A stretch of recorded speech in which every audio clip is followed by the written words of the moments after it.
Graça e paz, querido. Que alegria ter você aqui. Nós já estamos na nossa sexta aula do módulo 3. Sexta aula do módulo 3.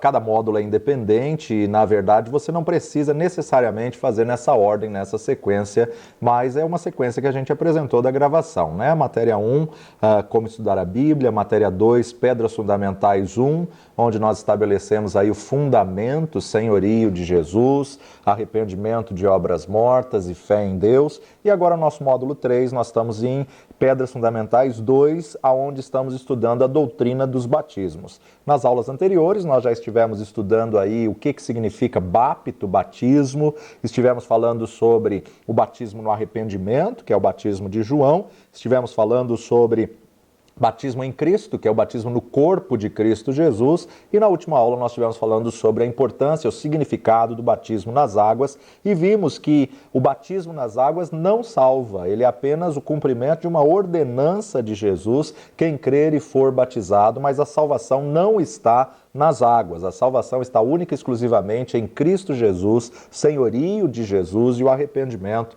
dos seus pecados, sendo conduzido ao senhorio. Sabendo sempre que o arrependimento te prepara, por isso que o batismo de arrependimento é considerado o batismo de João, que ele veio para preparar o caminho, para endireitar as veredas, prepara o teu coração para poder receber a verdade da palavra de Deus. E que o batismo nas águas, então, ele apenas é uma confirmação, uma demonstração pública da sua vida em Cristo Jesus, da sua atitude, da sua decisão, da sua conversão em Cristo Jesus. E hoje nós vamos estar falando uma revelação tremenda, que é o batismo na nuvem, batismo nas nuvens. Por muitos anos nós, nesse próprio curso, nós não tínhamos esse ensinamento, mas à medida que o Senhor foi nos revelando, a gente foi se aperfeiçoando e buscando conhecimento e vimos aí essa revelação. Vamos acompanhar alguns textos. Lucas capítulo 9, Evangelho segundo Lucas capítulo 9, versículo 34 e 35, nos diz assim: E dizendo ele isso, veio uma nuvem que os cobriu com a sua sombra, e entrando eles na nuvem, temeram. E saiu da nuvem uma voz que dizia: Este é o meu filho amado, a ele ouvi.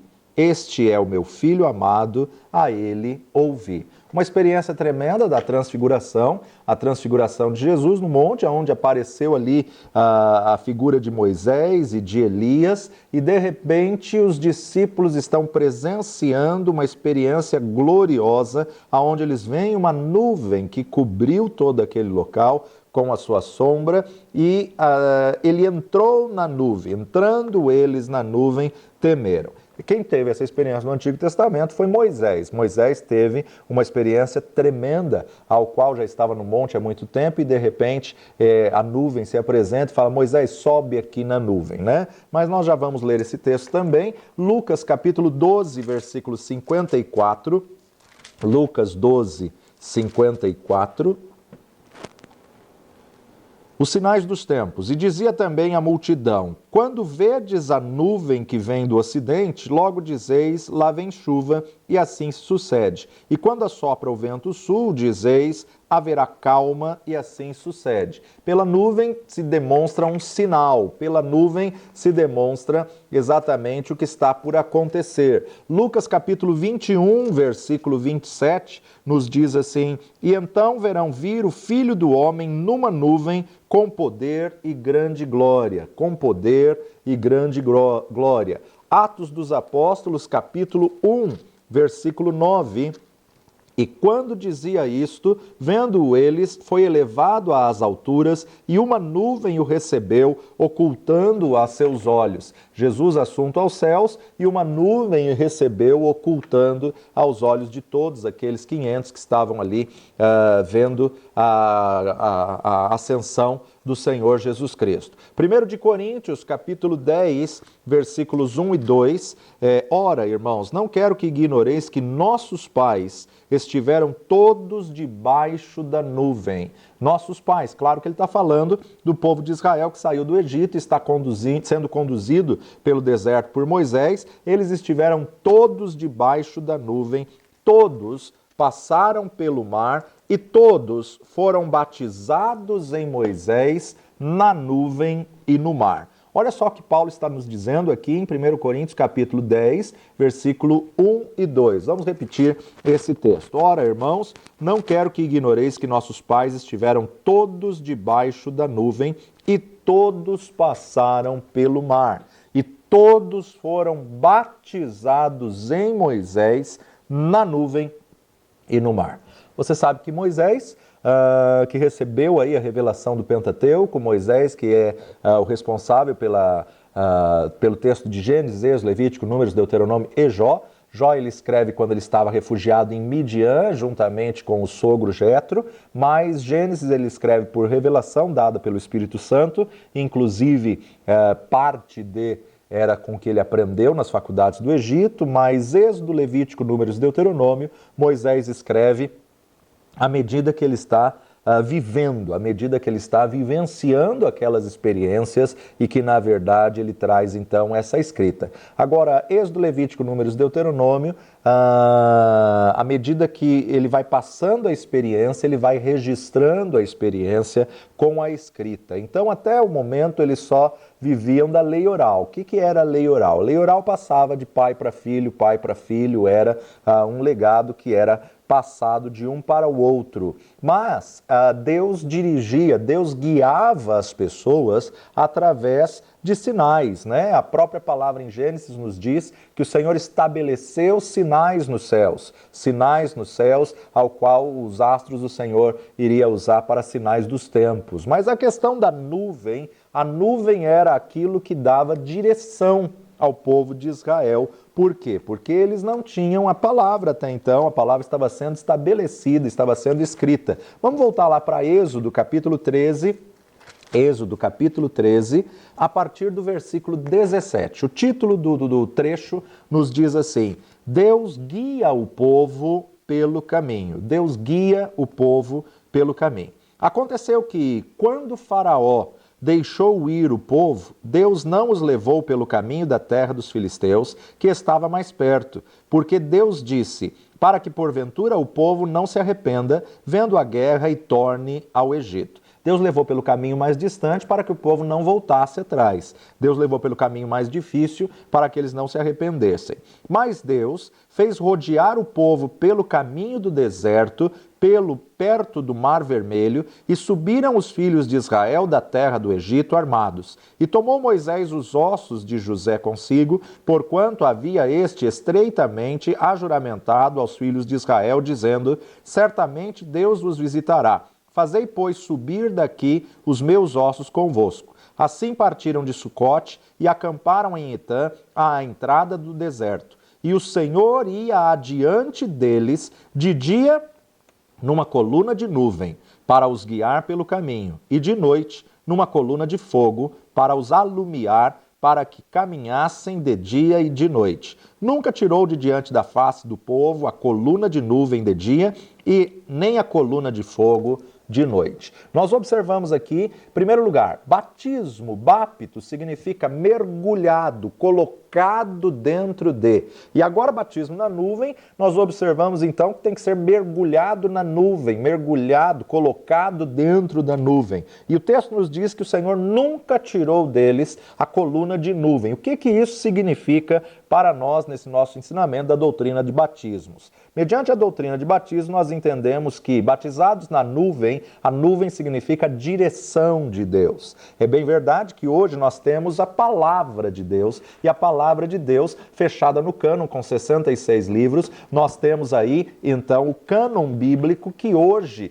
é a nuvem. Então, batizados na nuvem representa mergulhados na palavra, que dá direção, a palavra de Deus, que é a nossa regra de fé e prática. Capítulo 14 de Êxodo 14, a partir do versículo 15, a passagem pelo meio do mar. Então disse o Senhor a Moisés, por que clamas a mim? Dize aos filhos de Israel que marchem. E tu levanta a tua vara e estende a tua mão sobre o mar e fende-o, para que os filhos de Israel passem pelo meio do mar em seco. E eis que endurecerei o coração dos egípcios, para que entrem nele atrás deles, e eu serei glorificado em Faraó e em todo o seu exército, e nos seus carros e nos seus cavaleiros. E os egípcios saberão que eu sou o Senhor, quando for glorificado em Faraó e nos seus carros e nos seus cavaleiros. E o anjo de Deus, que iam adiante do exército de Israel, se retirou e ia atrás deles, também a coluna de nuvem se retirou de diante deles e se pôs atrás deles, e ia entre o campo dos egípcios e o campo de Israel.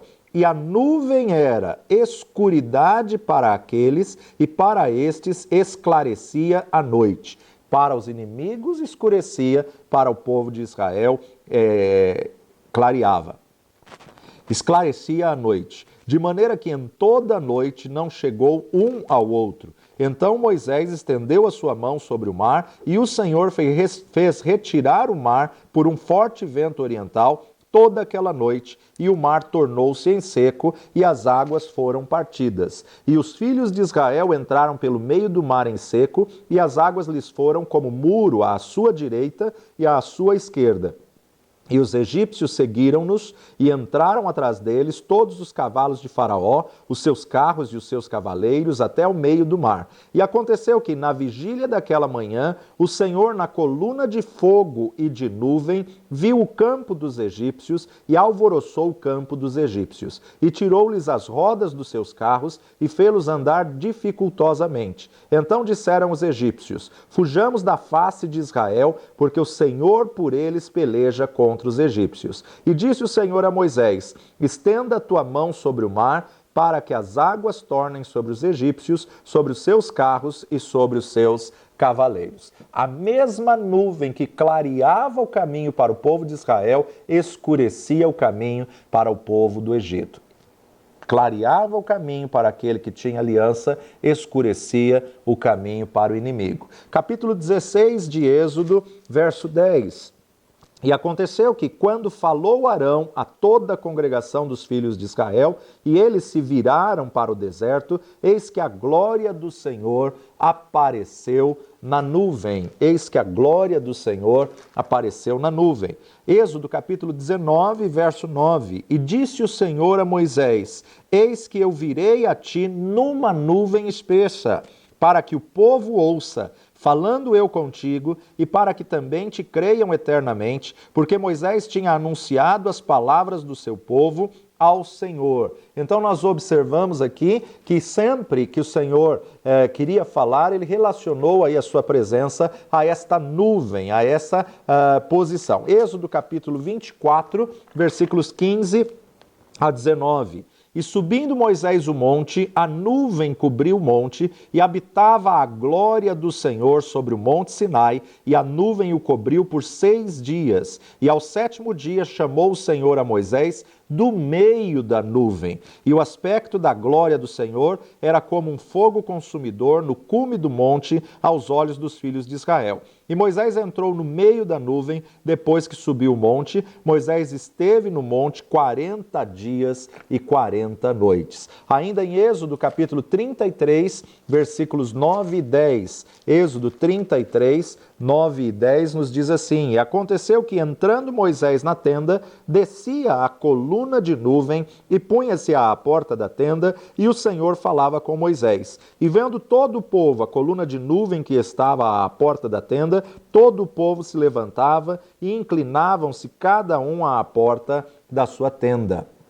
Capítulo 34, verso 5 de Êxodo. E o Senhor desceu numa nuvem e se pôs ali junto a ele, e ele apregoou o nome do Senhor. Capítulo 40, versículos 34 a 38. 40 a 34. A nuvem cobre o tabernáculo. Então a nuvem cobriu a tenda da congregação, e a glória do Senhor encheu o tabernáculo, de maneira que Moisés não podia entrar na tenda da congregação, porquanto a nuvem ficava ficava sobre ela, e a glória do Senhor enchia o tabernáculo. Quando, pois, a nuvem se levantava de sobre o tabernáculo, então os filhos de Israel caminhavam em todas as suas jornadas. Se a nuvem, porém, não se levantava, não caminhavam até o dia em que ela se levantava, porquanto a nuvem do Senhor estava de dia sobre o tabernáculo, e o fogo estava de noite sobre eles, perante os olhos de toda a casa de Israel, em todas as suas jornadas. E por fim, ainda no capítulo 9 de Números capítulo 9, versículos 15 a 22, nos diz assim: a nuvem guiando a marcha dos israelitas. E no dia de levantar o tabernáculo, a nuvem cobriu o tabernáculo sobre a tenda do testemunho, e à tarde estava sobre o tabernáculo como uma aparência de fogo até a manhã. Assim era de contínuo, a nuvem o cobria, e de noite havia aparência de fogo. Mas sempre que a nuvem se alçava sobre a tenda, os filhos de Israel após ela partiam, e no lugar onde a nuvem parava, ali os filhos de Israel assentavam o seu arraial. Segundo o dito do Senhor, os filhos de Israel partiam, e segundo o dito do Senhor, assentavam o arraial. Todos os dias em que a nuvem parava sobre o tabernáculo, aceitavam o arraial. E quando a nuvem se tinha muitos dias sobre o tabernáculo, então os filhos de Israel tinham cuidado da guarda do Senhor e não partiam. E era que, quando a nuvem poucos dias estava sobre o tabernáculo, segundo o dito do Senhor, se alojavam, e segundo o dito do Senhor, partiam. Porém era que, quando a nuvem desde a tarde até a manhã ficava ali, e a nuvem se alçava pela manhã, então partiam. Quer de dia, quer de noite, alçando-se a nuvem, partiam. Ou quando a nuvem sobre o tabernáculo se detinha 2 dias, ou 1 mês, ou 1 ano, ficava sobre eles, então os filhos de Israel se alojavam e não partiam. E alçando-se ela, partiam. Segundo o dito do Senhor, se alojavam, e segundo o dito do Senhor, partiam. Da guarda do Senhor tinham cuidado, segundo o dito do Senhor, pela mão de Moisés. Observamos aqui que a nuvem representava a direção de Deus, era a forma de eles saberem que Deus estava com eles ali e que era para alojar ali, era para estabelecer acampamento ou era para arrumar as coisas e levantar acampamento para ir para outro lugar. Então eles tinham que estar debaixo da nuvem. A nuvem caminhou, eles caminhavam, a nuvem parou, eles paravam. Jamais a nuvem tinha que parar e eles continuar caminhando. A verdade era que eles tinham que ser guiados pela nuvem. Sabemos que hoje Deus não vai mostrar através de nuvens. Deus pode fazer, mas hoje ele tem a palavra. Aqui aconteceu dessa forma porque, na verdade, ainda não tinha o grafo, ainda não tinha a palavra de Deus. E agora que a palavra foi estabelecida, a nuvem aqui representa, então, a palavra de Deus, que tem que ser a nossa regra de fé e prática. Batizados, então, na nuvem, significa na direção de Deus da palavra. A imersão, colocados dentro da nuvem. Batismo na nuvem representa a intimidade com Deus, a comunhão com Deus. Deus não quer que você tenha uma superficialidade com Ele. Deus não quer você apenas superficialmente ou parcialmente. O Senhor quer você por inteiro. O Senhor quer que você esteja na direção absoluta, na dependência absoluta. Agora, para você ter o Senhor por inteiro, você tem que mergulhar, você tem que entrar de cabeça, seja em Deus, no Espírito Santo, na palavra, na igreja, no louvor. Você tem que estar cheio, encharcado com esta nuvem que representa a direção do Senhor. Colossenses capítulo 3, versículo 8, Colossenses 3, versículo 8 nos diz assim: mas agora despojai-vos também de tudo, da ira, da cólera, da malícia, da maledicência, das palavras torpes da vossa boca, não mintais uns aos outros, pois que já vos despistes do velho homem com seus feitos, e vos vestistes do novo, que se renova para o conhecimento, segundo a imagem daquele que o criou, onde não há grego, nem judeu, nem circuncisão, nem incircuncisão, bárbaro, cita, servo ou livre, mas Cristo é tudo em todos. Observe aqui que as coisas relativas aos sentimentos, a alma, a boca, a palavra que é dita, aonde ele vai colocar exatamente que nós temos que despir do velho homem, da ira, da cólera, da malícia, da maledicência, das palavras torpes da nossa boca. E no mesmo capítulo, se nós continuarmos indo direto para o versículo 16 agora, a palavra de Cristo habite em vós abundantemente,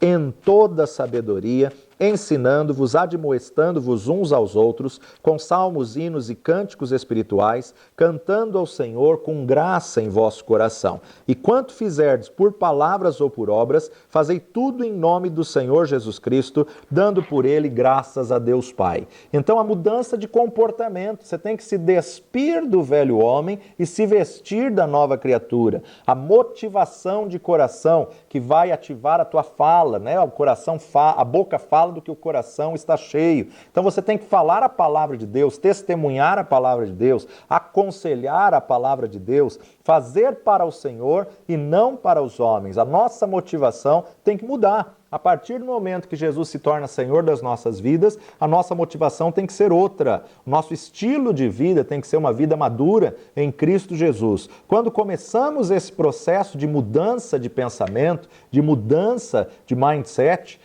consequentemente vai mudar as tuas atitudes, vai mudar os teus hábitos, comportamentos, vai mudar as tuas palavras, porque mudou o seu coração, vai mudar o teu sentimento. Por isso que nós precisamos tomar cuidado aí acerca do que falamos, pensamos, agimos e fazemos, né? Então, a nossa mudança de sentimento interior, no coração, tem que manifestar o fruto do Espírito como postura. Ainda nesse próprio capítulo 3 de Colossenses, vamos voltar e ver do versículo 12 ao 15.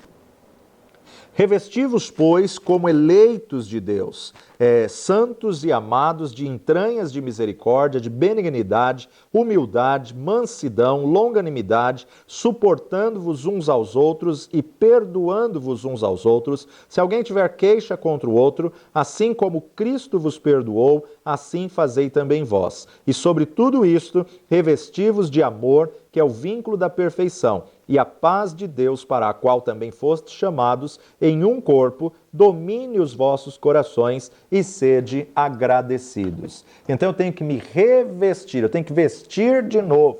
A roupa que eu tenho que colocar sobre mim é uma postura do caráter de Cristo. Viver isso que já penso, que já conheço através da palavra de Deus. Você conhece cada pessoa através da pressão que ela passa, ou seja, na pressão que vai manifestar exatamente quem ela é. Assim como Cristo fez, devemos nós fazer também, né? Vale aqui indicar um dos livros aí que são clássicos, né? Em seus passos, o que faria Jesus? Te leva a pensar, a refletir, a mesma maneira que Jesus agiria, seria a que você está agindo? Então é muito interessante a gente observar a vida dos personagens bíblicos. Por exemplo, a vida de Moisés. Moisés foi escolhido desde o ventre e olha a forma como Deus o guardou diante da pressão, diante da luta, diante da sentença de Faraó, que todos os meninos, todos os homens, machos que nascessem das hebreias tinham que ser mortos, né? Faraó já tinha dado a ordem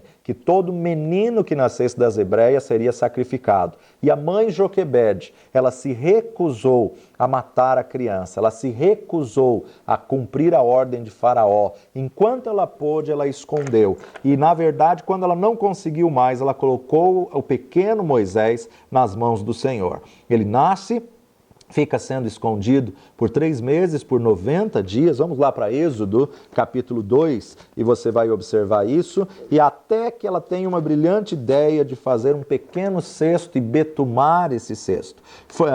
Êxodo, capítulo 2, versos 1 e 2. E foi-se um varão da casa de Levi e casou-se com uma filha de Levi, e a mulher concebeu e teve um filho, e vendo que ele era formoso, escondeu-o por 3 meses. Escondeu-o por 3 meses. Enquanto ela conseguiu, ela escondeu. E aí você sabe da história, ele é colocado no cesto, ele vai parar nas mãos da filha de Faraó, e o Senhor então o protege, o guarda também. O Senhor o treina dentro do palácio de Faraó para ser um próximo Faraó, com uma mentalidade de rei, com uma mentalidade de príncipe, né? Moisés foi treinado para ser o sucessor de Faraó. Moisés foi treinado para assumir a sucessão do faraó atual, e com essa posição que ele foi treinado nas melhores escolas, com os melhores tutores, com os melhores mestres da época, justamente por quê? Porque Deus estava treinando ele para algo muito maior. Um escravo não pode libertar escravo, mas ele tinha agora uma mentalidade de rei, de governo, de príncipe, para que ele pudesse libertar o povo do Egito. Capítulo 3 de Êxodo, versículos de 1 a 7. Deus fala com Moisés do meio da sarça ardente. E apacentava Moisés o rebanho de Jetro, seu sogro, sacerdote de Midian, e levou o rebanho atrás do deserto, e veio ao monte de Deus, a Horebe. E apareceu-lhe o anjo do Senhor em uma chama de fogo, no meio de uma sarça. E olhou, e eis que a sarça ardia no fogo, e a sarça não se consumia. E Moisés disse: agora me virarei para lá, e verei esta grande visão, porque a sarça se não queima. E vendo o Senhor que se virava para lá a ver, bradou Deus a ele do meio da sarça e disse: Moisés, Moisés. E ele disse: eis-me aqui. E disse: não te chegues para cá. Tira os teus sapatos de teus pés, porque o lugar em que tu estás é terra santa. Disse mais: eu sou o Deus de teu pai, o Deus de Abraão, o Deus de Isaque, o Deus de Jacó. E Moisés encobriu seu rosto, porque temeu olhar para Deus. E disse o Senhor: tenho visto atentamente a aflição do meu povo que está no Egito, e tenho ouvido o seu clamor por causa dos seus exatores, porque conheci as suas dores. Deus conhece a pessoa a partir do momento da pressão que ela passa. Aqui Moisés já está com 80 anos, 40 anos ele passa como filho da filha de Faraó, 40 anos sendo treinado, preparado para ser o próximo faraó, para ser o próximo governo, o sucessor de Faraó. E aí, numa fatalidade, ele mata um soldado egípcio e ele tem que se refugiar, porque as leis egípcias diziam que no caso de assassinato, a pessoa tinha que se exilar da terra por 40 anos. Moisés cumpre essa lei egípcia, fica 40 anos na terra de Midian, mas nesses 40 anos ele ficou matriculado na escola de Deus, o deserto de Midian. O deserto onde Deus esvaziou aquele homem. Deus esvaziou aquele homem da soberba, da vaidade, da ostentação, porque 40 anos como filho da filha de Faraó, ele era o único estudado entre os hebreus e, na verdade, então, ele teve que se esvaziar. Tanto é que, nesse encontro que Deus tem com ele através de uma sarça que ardia e não se consumia, ele fala que é pesado de línguas, ou seja, está ultrapassado agora com 80 anos,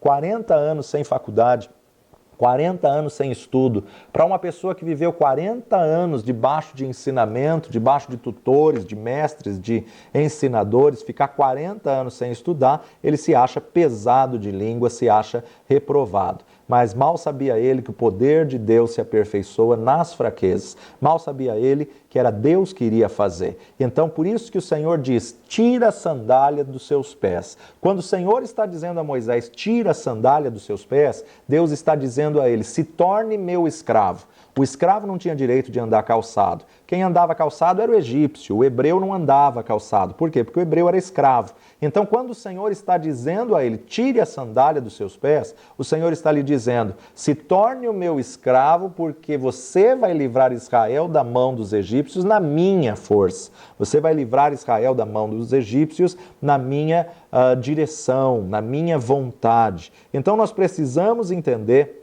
a importância do batismo na nuvem, é estarmos no centro da vontade de Deus, é estarmos justamente nessa posição de dependência absoluta ou debaixo da nuvem, dentro da nuvem, na direção plena do Senhor. Vamos reler a passagem que Moisés entra na nuvem, Êxodo capítulo 24. Deus manda Moisés e os anciãos subir o monte. Depois disse Moisés: sobe ao Senhor, tu e Arão, Nadab e Abiú, e 70 dos anciãos de Israel, e inclinai-vos de longe. E só Moisés se chegará ao Senhor, mas eles não se cheguem, nem o povo suba com ele. Vindo, pois, Moisés e contando ao povo todas as palavras do Senhor e todos os estatutos, então o povo respondeu a uma voz e disseram: todas as palavras que o Senhor tem falado, faremos. E Moisés escreveu todas as palavras do Senhor, e levantou-se pela manhã de madrugada, e edificou um altar ao pé do monte, e 12 monumentos, segundo as 12 tribos de Israel. E enviou certos jovens dos filhos de Israel, os quais ofereceram holocaustos e sacrificaram ao Senhor sacrifícios pacíficos de bezerros. E Moisés tomou a metade do sangue e a pôs em bacias, e a outra metade do sangue espargiu sobre o altar. E tomou o livro do concerto e os leu aos ouvidos do povo, e eles disseram: tudo o que o Senhor tem falado, faremos e obedeceremos. Então tomou Moisés aquele sangue e o espargiu sobre o povo e disse: eis aqui o sangue do concerto do Senhor, tem feito convosco sobre todas essas palavras. E subiram Moisés e Arão, Nadab e Abiú, e 70 dos anciãos de Israel, e viram o Deus de Israel, e debaixo de seus pés havia como uma obra de pedra de safira, e como o parecer do céu na sua claridade. Porém ele não estendeu a sua mão sobre os escolhidos dos filhos de Israel, mas viram a Deus e comeram e beberam.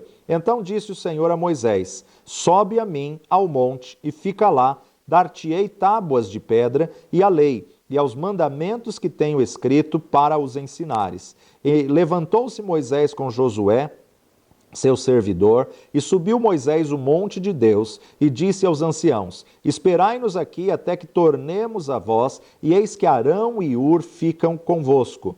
Quem tiver algum negócio se chegará a eles. E subindo Moisés o monte, a nuvem cobriu o monte. E habitava a glória do Senhor sobre o monte Sinai, e a nuvem o cobriu por 6 dias. E ao 7º dia chamou o Senhor a Moisés do meio da nuvem. E o aspecto da glória do Senhor era como um fogo consumidor no cume do monte aos olhos dos filhos de Israel. E Moisés entrou no meio da nuvem depois que subiu o monte. E Moisés esteve no monte 40 dias e 40 noites. Que coisa tremenda, que experiência gloriosa. Ou seja, nós observamos que o Senhor retira ele do meio do povo, o Senhor leva ele a uma experiência gloriosa, a importância dele preparar um altar para que Deus pudesse manifestar a sua glória. E a forma de Deus manifestar foi através da nuvem. Então nós observamos que ele fica ainda no monte, depois 6 dias no alto monte,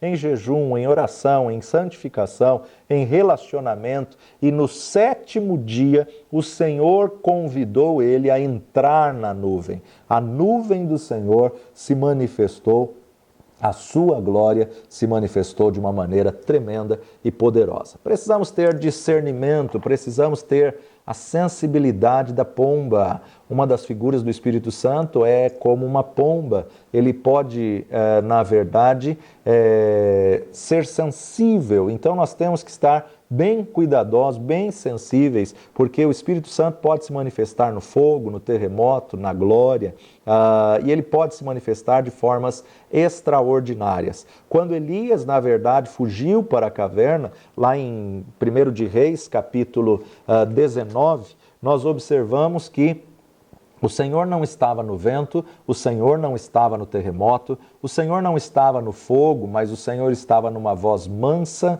suave, mansa e delicada. 1 de Reis, capítulo 19, versos 11 a 13.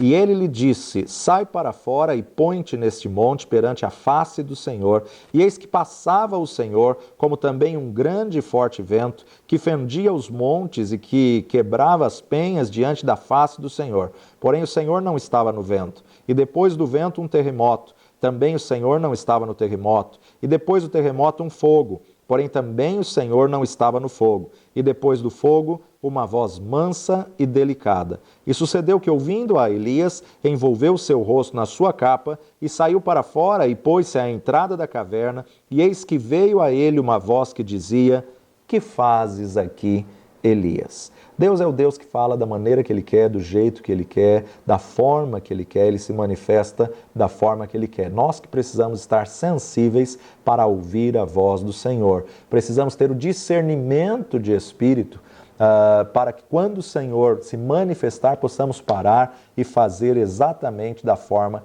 como que Ele quer. Jesus foi nesta terra um carpinteiro, né? Seguiu o ofício de seu pai, que na verdade a palavra no original aponta para um artesão, melhor artesão. Tudo o que ele pegava para fazer, ele sempre fazia bem feito. Jesus trabalhou na marcenaria dos 13 aos 30 anos, onde muitos questionam aí o que Jesus fez na sua adolescência e juventude. Ele trabalhou na sua marcenaria, principalmente pelo costume, pela cultura da época, onde o filho primogênito, para sair e cumprir o seu ministério, tinha que deixar a mãe e os seus irmãos mais novos bem providos. Sabemos que o pai de Jesus morreu logo na adolescência de Jesus, e então, na verdade, ele teve que trazer o sustento, teve que sustentar, ou seja, qualquer tora de árvore, ele fazia ali um lindo móvel, ele fazia bem feito, porque ele era habilidoso. Mas chegou o tempo em que o Espírito do Senhor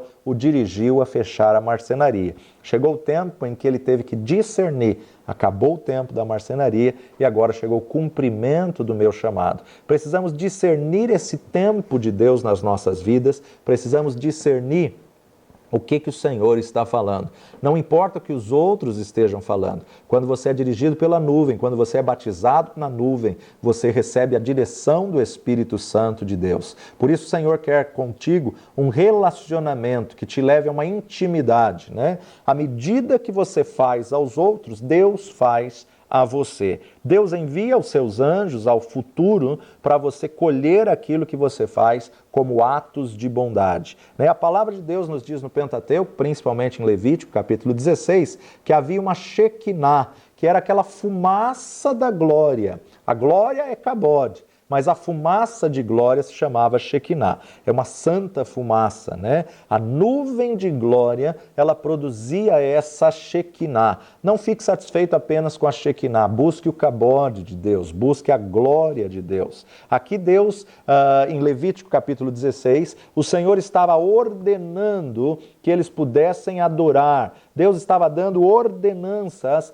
para eles se aproximarem de Deus, para eles se aproximarem da presença do Senhor, para que eles pudessem ter aí a experiência com o Senhor Todo-Poderoso. Deus começa falando com o sacerdote Arão e através dessa posição o Senhor, na verdade, vai direcioná-los exatamente o sacrifício pelo próprio sumo sacerdote, o sacrifício pelo povo e a ordenança das festas e expiações. Levítico capítulo 16, e falou o Senhor Deus a Moisés, depois que morreram os 2 filhos de Arão, quando se chegaram diante do Senhor e morreram. Disse, pois, o Senhor a Moisés: dize a Arão, teu irmão, que não entre no santuário em todo o tempo para dentro do véu, diante do propiciatório que está sobre a arca, para que não morra, porque eu apareço na nuvem sobre o propiciatório. Com isto Arão entrará no santuário com um novilho para a expiação do pecado e um carneiro para o holocausto.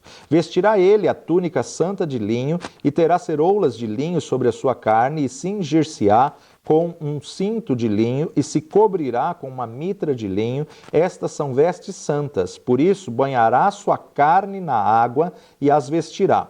E da congregação dos filhos de Israel tomará 2 bodes para a expiação do pecado e um carneiro para o holocausto. Depois Arão oferecerá o novilho da oferta pela expiação, que será para ele, e fará expiação por si e pela sua casa. Também tomará ambos os bodes e os porá perante o Senhor à porta da tenda da congregação. E Arão lançará sorte sobre os 2 bodes, e uma sorte pelo Senhor e a outra sorte pelo bode emissário. Então Arão fará chegar o bode sobre o qual cair a sorte pelo Senhor e o oferecerá para a expiação do pecado. Mas o bode sobre que cair a sorte, para ser bode emissário, apresentar-se-á vivo perante o Senhor para fazer expiação com ele, para enviá-lo ao deserto como bode emissário. Nós observamos aqui os detalhes de Deus para o sacerdote, como que ele deveria fazer, como que ele deveria aproximar, como que ele deveria cumprir para se aproximar de Deus. Quantos, muitas vezes, querem se aproximar de Deus e não querem cumprir o protocolo? não querem cumprir essa posição de ordenança do Senhor. Nós vemos as instruções de como se aproximar de Deus. Alguns já sentem destino vindo sobre si e existem na palavra de Deus passagens da Bíblia onde nós vemos o fogo de Deus desceu sobre a montanha, sobre o monte que Moisés estava. Moisés estava no topo da montanha e a Bíblia diz que Moisés se aproximou dessa nuvem onde o Senhor estava. A Bíblia nos diz que Moisés e os filhos de Israel, alguns correram, alguns fugiram, alguns estudiosos dizem que eles fugiram até 32 quilômetros, ou seja, 20 milhas daquela nuvem. Tamanho medo, pavor, temor que aquilo trouxe, porque eles tinham medo do preço da intimidade com Deus. Existe um preço para você ter intimidade, existe um preço para você ser batizado na nuvem. Muitas pessoas não querem intimidade porque aí vão ter que ouvir direto do Pai, vão ter que ouvir direto de Deus. E com o Pai não pode resistir, não pode contradizer, a responsabilidade é direta. Alguns não querem intimidade porque Deus vai falar direto a eles e eles não vão poder dizer, não, esse recado não é da parte de Deus. É muito mais fácil ouvir de um profeta, ouvir de um pastor, ouvir de um preletor que pagou o preço, porque quando eu não gosto, eu digo, não, esse profeta está na carne. Quando eu não gosto, na verdade, eu vou dizer, não, essa palavra não é uma palavra de Deus. Mas quando eu ouço diretamente de Deus, não tem como eu dizer, isso não é da parte de Deus. Muitas vezes as pessoas têm medo da intimidade. A intimidade tira o mediador, tira o homem do meio. Não é mais você ouvir o que o pastor está dizendo, não é mais ouvir o que o profeta está falando, mas é ouvir o que Deus está falando com você diretamente. É importante, é gostoso a gente ouvir uma boa mensagem, mas uma sentença vinda de Deus tem muito mais impacto do que qualquer preletor, por mais ungido que seja, quando você ouve diretamente da fonte. Precisamos aprender alguns princípios para ouvir de Deus, algumas coisas que nós podemos fazer que vão assegurar a aproximação, relacionamento e intimidade com o nosso Deus. Para você ouvir, você tem que se aproximar. Algumas pessoas querem ficar à distância e se você não se aproxima, você não é abençoado. Mas quando você se aproxima, você é abençoado. À distância, você não pode ouvir o sussurrar da direção de Deus para você. Ele quer te dar direção para a tua vida. Por isso que Deus diz, se aproxime, mergulhe na nuvem. Por isso que Deus quer guiar a tua vida através da direção que Ele tem para você. Falar exatamente o que você precisa ouvir. O profeta Jeremias, no capítulo 29, Jeremias 29, verso 11 a 14, nos diz assim, porque eu bem sei os pensamentos que penso de vós, diz o Senhor, pensamentos de paz e não de mal, para vos dar o fim que esperais. Então me invocareis e ireis e orareis a mim e eu vos ouvirei. E buscar-me-eis e me achareis quando me buscardes de todo o vosso coração. E serei achado de vós, diz o Senhor, e farei voltar os vossos cativos e congregar-vos-ei de todas as nações e de todos os lugares para onde vos lancei, diz o Senhor, e tornarei a trazer-vos ao lugar de onde vos transportei. Deus tem planos para cada um de nós, Deus tem planos para você. E como que você vai conhecer esses planos se você estiver distanciado de Deus? Você que quer ouvir o que Deus está dizendo, aproxime-se dele, mergulhe na nuvem, aproxime-se para ter instrução direta do Pai. No Antigo Testamento nós podemos ver algumas instruções como que a pessoa podia se aproximar de Deus. E Deus está nos chamando hoje para levantar uma geração que possa ter mais intimidade, mais comunhão com Ele. Deus quer sussurrar nos teus ouvidos o destino do teu dia, o destino da tua vida, as instruções para o teu sucesso, as instruções para a tua realização. Se nós olharmos para o Antigo Testamento, nós vamos ver que o Antigo Testamento não tinha igreja. Deus se manifestava no tabernáculo. Não haviam cadeiras, não havia instrumentos. Era, na verdade, no tabernáculo, aonde ali eles traziam as oferendas, traziam ali o holocausto, trazia ali o sacrifício de bois, carneiros, de ovelhas, para sacrificar ao Senhor. E o tabernáculo era dividido em 3 ambientes. O átrio, que era a parte externa, que todo o hebreu, todo judeu tinha acesso, mas o lugar santo, aonde somente o sacerdote, o sumo sacerdote, poderia entrar, e o Santo dos Santos. O lugar santo, havia dentro do lugar santo 3 peças, né? A mesa de proposição dos pães asmos, havia também um candelabro de 7 pontas, que era a única luz que iluminava o ambiente, e havia o altar de incenso. As 3 peças representam o próprio Senhor Jesus Cristo. O altar de incenso era onde se queimava, e aquela fumaça ia enchendo aquele ambiente, e aquela fumaça, o incensário tinha que ser movido dentro do Santo dos Santos e contagiar todo o ambiente do Santo dos Santos, para que a hora que a glória de Deus se manifestasse, o sumo sacerdote não morresse fulminado ali diante da glória de Deus. A fumaça, a Shekinah ali, era preparação. Então o lugar chamado de Santo dos Santos era onde ficava a Arca da Aliança e a tampa, que era chamada de propiciatório, onde tinha os 2 querubins, um frente ao outro, olhando para baixo, porque era o local onde a glória de Deus se manifestava. E as asas dos 2 querubins se tocavam frente uma à outra. Entre eles era chamado o assento da misericórdia, ou propiciatório, porque era exatamente ali que a glória de Deus iria se manifestar atrás do véu. Como era tremendo ser aquela pessoa que teve aquela experiência gloriosa, aquela experiência tremenda e maravilhosa. Zacarias, o pai de João Batista, quando teve essa experiência, ficou mudo, né? De tamanha glória, tamanha experiência. Quando você se prepara para ir além do véu, você tem que tomar um incensário cheio de brasas diante do altar. O incensário representa a oração dos santos diante do Senhor. Tomar 2 incensos moídos e levar tudo para trás do véu e colocar o incenso diante do Senhor. A nuvem do incenso, a fumaça daquele incenso, cobrirá o propiciatório que está sobre a Arca da Aliança, para que o sumo sacerdote não morresse. Claro que hoje o Senhor não quer um incenso humano. O incenso hoje é a oração dos santos. Aqui está o que aponta para um relacionamento, uma intimidade. Esse é o problema com Deus. Ele quer se aproximar de você, mas a sua glória é como uma eletricidade de alta voltagem. Quando a glória de Deus se manifesta, é como um curto de 2 cabos de aço de alta tensão, de 15.000 volts, aonde, na verdade, é aquela explosão, aquele clarão. A glória dele é como essa eletricidade. E se você não tiver da maneira correta, essa glória te queima, essa glória te fulmina, te mata, como aconteceu com Uzá no caminho do resgate da arca para Jerusalém. Se eu pegar um cabo de alta voltagem como esse, cortá-lo, e cortar a parte externa para que exista apenas aqueles fios e eles fiquem expostos, quando na verdade colocamos isso em curto, esse choque pode até matar.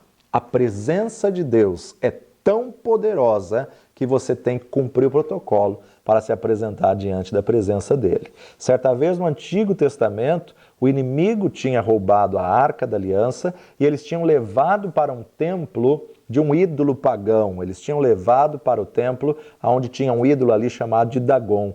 Colocaram ali a Arca da Aliança no arraial dos filisteus, diante de Dagon, e no dia seguinte, quando eles entraram, Dagon estava caído diante da Arca do Senhor, e eles insistiram e levantaram a estátua mais uma vez do chão e deixaram mais um dia ali a Arca do Senhor diante da presença de um ídolo pagão, Dagon. No dia seguinte, estava caído de novo, mas com detalhe.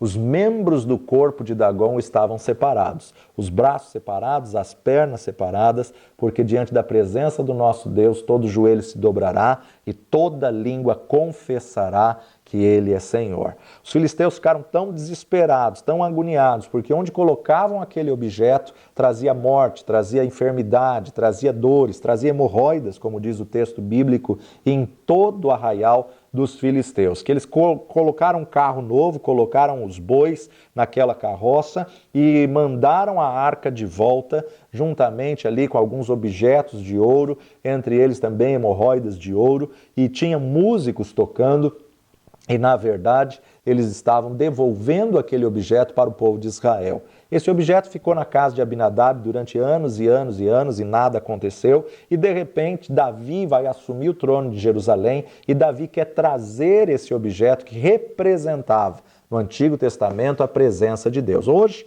na verdade, não passa de uma peça de ornamento de um ambiente, mas naquele tempo representava a presença de Deus. E aí, então, é a ocorrência da situação de Uzá. Os bois tropeçaram, a arca ia caindo, Uzá tocou na ponta da arca para não deixá-la cair e morreu ali fulminado com a glória de Deus, com a presença do Deus Todo-Poderoso, porque no Pentateuco nos ensina a maneira correta como que se deve conduzir a arca, como se deve conduzir a presença de Deus. E Davi, naquele momento, diante daquele luto, faz a pergunta que ele tinha que ter feito antes: como trarei a mim a arca da aliança? Davi perguntou ao Senhor, como que vamos trazer? E eles ali deixaram 90 dias na casa de Obed-edom, e por esses 90 dias Obed-edom prosperou tremendamente, e o texto bíblico diz, pelo amor que ele tinha pela arca do Senhor. Então, na verdade, a arca não pode ser conduzida na força humana, representada aqui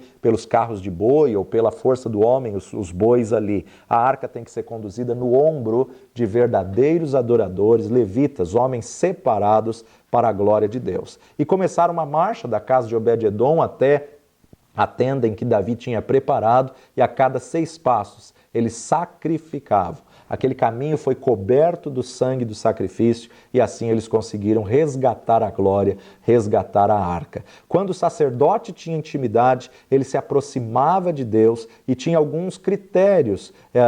Ele precisava de um incensário. E aí então o Senhor dizia, pegue as brasas vivas do altar e coloque incenso sobre elas, mova o incensário para se aproximar do Santo dos Santos, para se ultrapassar o véu, balança esse incensário até que essa fumaça venha inundar todo o ambiente, venha inundar todo aquele local chamado de Santo dos Santos. Quanta fumaça você faria se você soubesse que a sua vida iria depender dessa fumaça? Que se a quantidade dessa fumaça não fosse satisfatória, você poderia morrer fulminado ali naquele ambiente do Santo dos Santos. Por isso que o Talmud nos diz que o sumo sacerdote, quando entrava, ele tinha que estar amarrado com uma corda na cintura, porque se ele morresse atrás do véu, ele tinha que ser puxado, porque qualquer outro que entrasse morreria lá dentro também.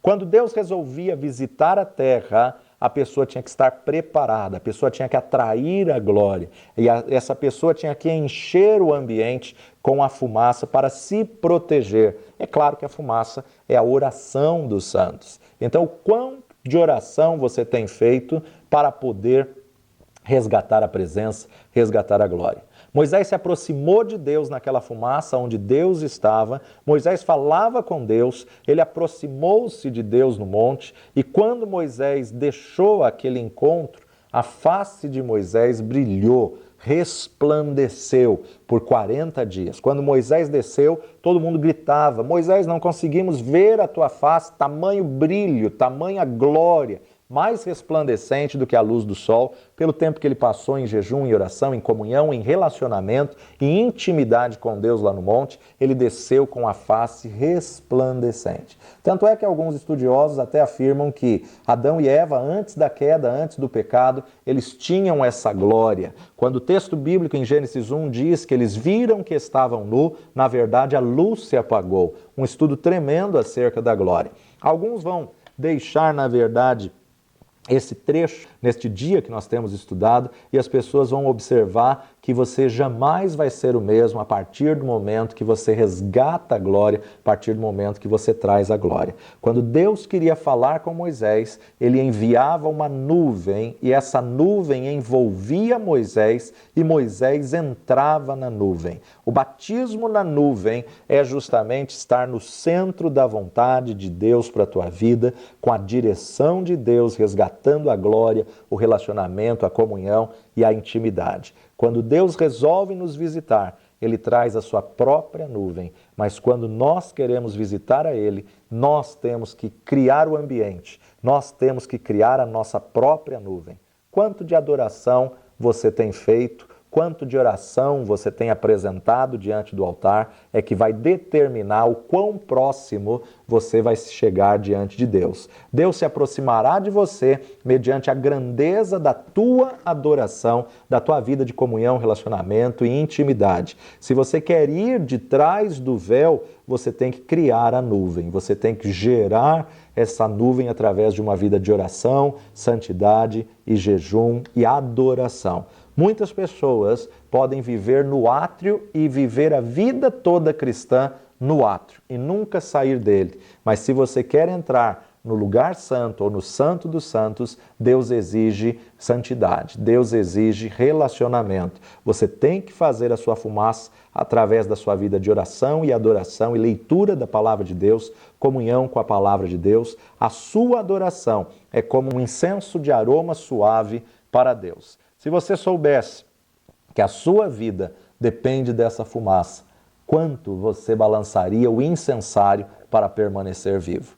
Quanto você faria de fumaça? Se você quer realmente passar pelo batismo na nuvem, você tem que ter uma disciplina de oração, de jejum, de comunhão, de relacionamento e de presença, com a presença de Deus, com a glória de Deus, para que Deus possa sussurrar em você aquilo que Ele tem como direção, como destino e como vontade. Então a importância de você criar uma nuvem de glória, de você fazer aí esse ambiente, preparar o ambiente para que Deus possa se manifestar. Com certeza, se você criar, Ele virá. Nós temos falado a cada dia acerca de alinhamento, acerca de esferas de atuação, acerca aí da glória do Senhor, e temos visto que essa tem sido a revelação para esse tempo. O Senhor quer manifestar a sua glória através da sua palavra e da sua direção. Então Deus te convida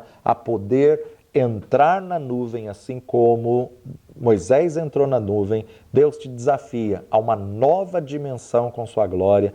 Deus quer manifestar o seu kabod, a glória. Aquele que nunca experimentou disso precisa preparar o caminho do Senhor para que a bênção de Deus possa ser completa na sua vida. Esse é o batismo na nuvem, que é o batismo na direção de Deus, através da sua palavra e da sua vida de comunhão e intimidade. Nós encerramos aqui mais uma aula desse nosso módulo 3, de doutrina de batismos, de pedra fundamental 2, aonde você pode aí a cada dia meditar mais na verdade da palavra. Fique conosco, na nossa próxima aula estaremos falando sobre batismo no Espírito Santo. Deus te abençoe, vitória no nome de Jesus.